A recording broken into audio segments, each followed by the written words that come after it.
It's difficult to know who is deluding themselves more about the war in Iran. US President Donald Trump, or Grok, Elon Musk's AI platform, wrongly claimed that footage of a fire in Glasgow was related to an incident in Tel Aviv. It also confused a video appearing to show oil fires in Iran with a 2017 blaze near Los Angeles. Trump's done little better. He's called for a mass uprising, demanded unconditional surrender, claimed he would choose the next leader, and suggested Iran was being beaten to hell. But the post that shows that this commander-in-chief is in a world of his own was the one in which he said that the assassination of Ayatollah Ali Khamenei, the supreme leader, was the greatest chance for Iranians to take back their country. The exact opposite happened. Thousands came out onto the streets in cities all over Iran to mourn their lost leader and pledge vengeance. The assassination of Khamenei might have revitalized and given new direction to the Islamic Republic and the Iranian Revolution. Iran under Khamenei acted pragmatically.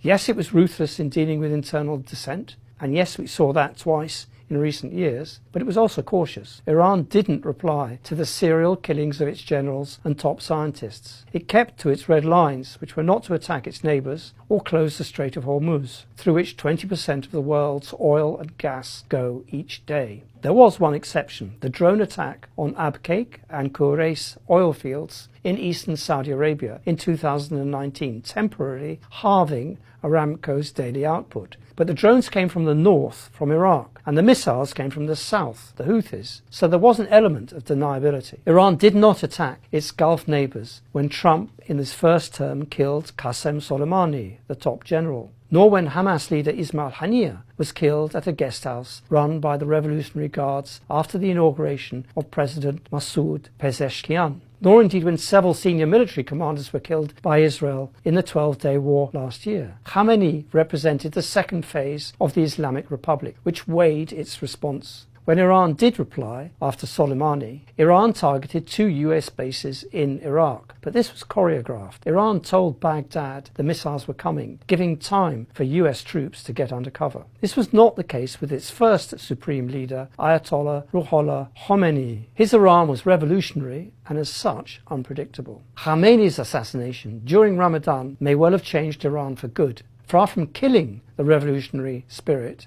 this assassination may well have revitalized it. In 2 weeks, Iran has all but closed the Strait of Hormuz, severely curtailing oil and gas production along the Gulf. Iran has created a global oil crisis, several times the magnitude of the 1973 shock. Iran has made a mockery of the US promise to protect shipping lanes, so much so that the Gulf states are seeking private foreign military specialists to man their raiders and their planes. Manama, Kuwait City, Dubai, Doha and Riyadh all have been peppered with drones. 14 countries in the region have been dragged into the war, including Cyprus, alongside 3 other European powers, Norway, UK and France, who have had their air bases or embassies attacked. Indeed, the US bombardment appears to have galvanized Iran. Crowds came out onto the streets and stayed there until well after midnight to cheer the appointment of Khamenei's son, Mojtaba, as his successor. Mojtaba is the man Trump explicitly told Iranians not to choose as their leader, a warning reinforced by Israel's daily revised kill list.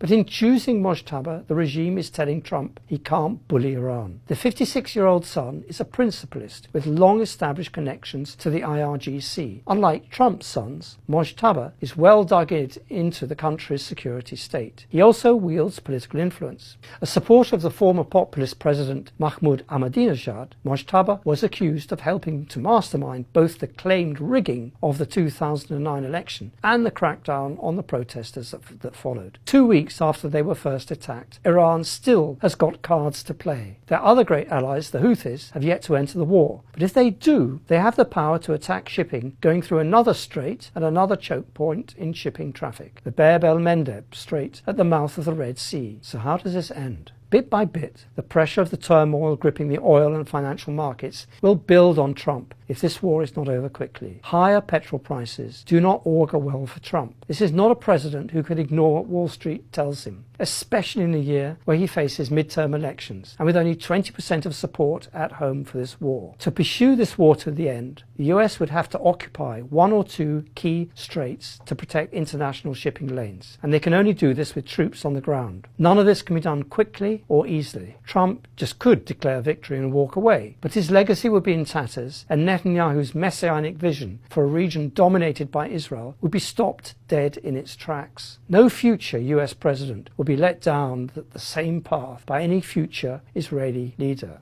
Just register how silent Vice President J.D. Vance has been throughout this crisis. To prevail, Trump needs Iran to crumble, and to do so soon. It shows no signs of doing so. Rather, its survival strategy appears to be working. But in the meantime, this war can go a lot further in wrecking nations, destroying oil fields, burning Gulf wealth, and killing thousands of civilians. This is the price the region is paying for one man's ego, another man's messianic vision, and the impotence of Europe that stands by and watches. Thwarted and frustrated, Trump and Netanyahu are currently the two most dangerous men on this planet.